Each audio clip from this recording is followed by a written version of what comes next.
வணக்கம். இன்னைக்கு எருமை என்ற சொல்ல எப்படி வந்திருக்கு, எருமைக்கு ஏன் எருமைன்னு பேர் வந்திருக்கு, அது சமஸ்கிருதத்தில் மகிஷா என்று எப்படி வந்திருக்கு, ஆங்கிலத்தில் பஃபலோ என்று எப்படி தமிழ்லேருந்து திரிந்து வந்திருக்குன்றதை பார்க்கலாம். எருமை கரிய நிறத்தில் இருப்பதால், கருமை நிறத்தில் இருப்பதால் கருமை இந்த வேர் சொல்லிலிருந்து, கருமை என்ற வேர் சொல்லிலிருந்து எருமை என்று மாறியிருக்கு. அதாவது மை, கருமை. இது அதே மாதிரி இந்த வரி வடிவத்தில் எழுதியிருக்கேன். KAKRUMAI,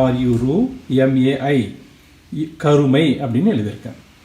கருமை என்பது ஒரு நிறத்தை குறிக்கக்கூடிய சொல்லாதலால் அதில் ஏதேனும் சில மாற்றங்களை செய்ய வேண்டும். அந்த அடிப்படையில், அதாவது முதல் குறை, இடைக்குறை, கடைக்குறை என்று இலக்கண விதிப்படி முதலில் உள்ள இந்த ககர மெய் கே என்ற எழுத்தை நீக்கிட்டு இதை மட்டும் நீக்கிட்டோம்னா எருமை அப்படின்னு வரும். இப்படி தான் தமிழில் எருமைக்கு பேர் வச்சிருக்கிறோம். பொருள் மயக்கம் வரக்கூடாதுன்றது காரணத்துக்காக கருமை என்ற சொல்லிலிருந்து சின்ன மாற்றம் பண்ணி எருமைன்னு பேர் வச்சிருக்கோம்.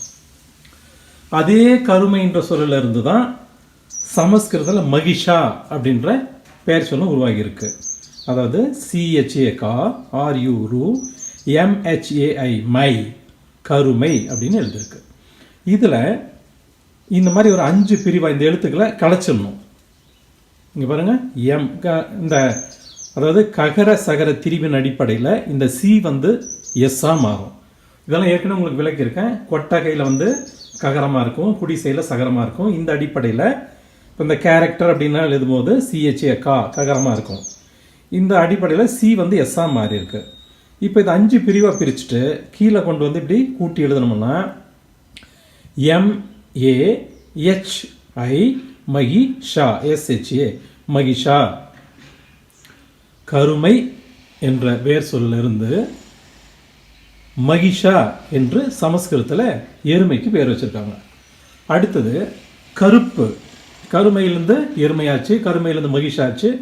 அடுத்தது இவங்க ஆங்கிலத்தில் என்ன பண்ணுறாங்க, கருப்பு, கருப்பு என்ற அதுவும் நிறத்தை குறிக்கக்கூடிய சொல்லு. இந்த கருப்புன்ற சொல்லிலிருந்து இந்த பஃபலோ அப்படின்ற சொல் எப்படி உருவாகுன்னு பாருங்கள். KAKRUFBU, கருப்பு. இங்கே ஏன் எஃப் வந்திருக்கு, இங்கே பி வந்திருக்கு அப்படின்றதுக்கு இங்கே இது பாருங்கள். இது இணை எழுத்துக்கள் அல்லது வர்க்க எழுத்துக்கள்னு பேர்.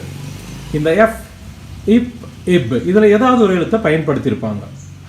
அந்த அடிப்படையில் இங்கே எஃப் வந்திருக்கு, இங்கே பி வந்திருக்கு. இப்போ இதை 3ஆக பிரிச்சுட்டு BUFALO, பஃபலோ அப்படின்னு இட்டாலிய மொழியில், போர்ச்சுகீஸில், ஸ்பானிஷ்லலாம் BUFALO, பஃபலோன்னு இருக்குது. மொழிகளுக்கு இடையில் வேறுபாடு இருக்க வேண்டும் என்பதற்காக இந்த ஆங்கிலத்திலையும் பிற மொழிகள்லையும் ஒரு எஃப் ஒற்றெழுத்தை சேர்த்து BUFFALO, பஃபலோ அப்படின்னு ஆங்கில மொழியில் உருவாக்கியிருக்காங்க. இந்த ரகர லகர திரிப்பு இங்கே பாருங்கள், இதை பார்த்தீங்கன்னா புரியும்.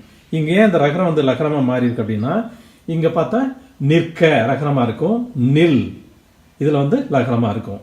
ரகர லகர திரிபின் பேர். அந்த அடிப்படையில் தான் இந்த ஆர் எல்லாம் மாறி இருக்கு.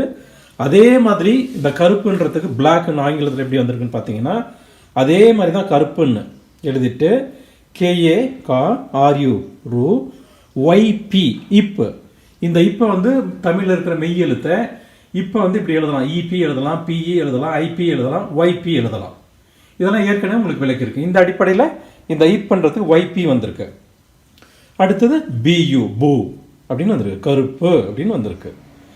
இப்போ இதில் ரகர லகர திரிபின் அடிப்படையில் இந்த ஆர் எல்லாம் மாறி இருக்கு. யகர சகர திரிபின் அடிப்படையில் இந்த யகரம், இது பாருங்க, தேயம் தேசம் அப்படின்னும் போது இந்த யகரம் சகரமாக மாறும். அந்த அடிப்படையில் இந்த யகரம் இங்கே சகரமாக மாறி இருக்கு. இப்போ இந்த கலைச்சிருக்கிற இந்த கீழ் கோடிட்ட எழுத்துக்களை மட்டும் கீழே கூட்டி எழுதணும்னா BLACK, பிளாக் அப்படின்னு. கருப்புன்னா ஆங்கிலத்தில் பிளாக்னு வந்திருக்கு. சிங்கள மொழியில் பார்த்தீங்கன்னா கருப்புக்கு இதே மாதிரி KALU, கலு. கலு அப்படின்னா சிங்கள மொழியில் கருப்புன்னு பொருள். சிங்கள மொழியில் எருமைக்கு என்ன பேருன்னு பார்த்தீங்கன்னா மீஹரா அப்படின்னு சொல்கிறாங்க. மீஹரா எப்படி அதே மாதிரி இங்கே எப்படி இந்த கருமையிலேருந்து உருவாகி இருக்கோ அதே போல் கருமை என்ற தமிழ் சொல்லிலிருந்து KHA கார் RU MI மை கருமை அப்படின்னு எழுதியிருக்கு. இதை 3 பிரிவாக பிரித்து MIHARAK MIHARK மிரா மிஹரா அப்படின்னு சிங்கள மொழியில் இருக்குது.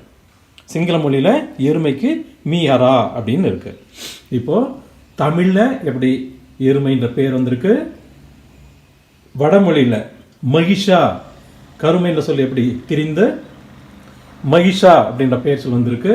அதே மாதிரி கருப்பு இந்த சொல்லிலிருந்து பஃபலோ என்று ஆங்கிலத்திலையும் பிற மொழிகளிலையும் எப்படி தெரிஞ்சிருக்கு, சிங்கள மொழியில் எப்படி தெரிஞ்சிருக்குன்றதெல்லாம் உங்களுக்கு தெளிவாக விளங்கி இருக்குன்னு நம்புகிறேன். மீண்டும் இதே மாதிரி ஒரு சொல்ல பார்ப்போம். நன்றி, வணக்கம்.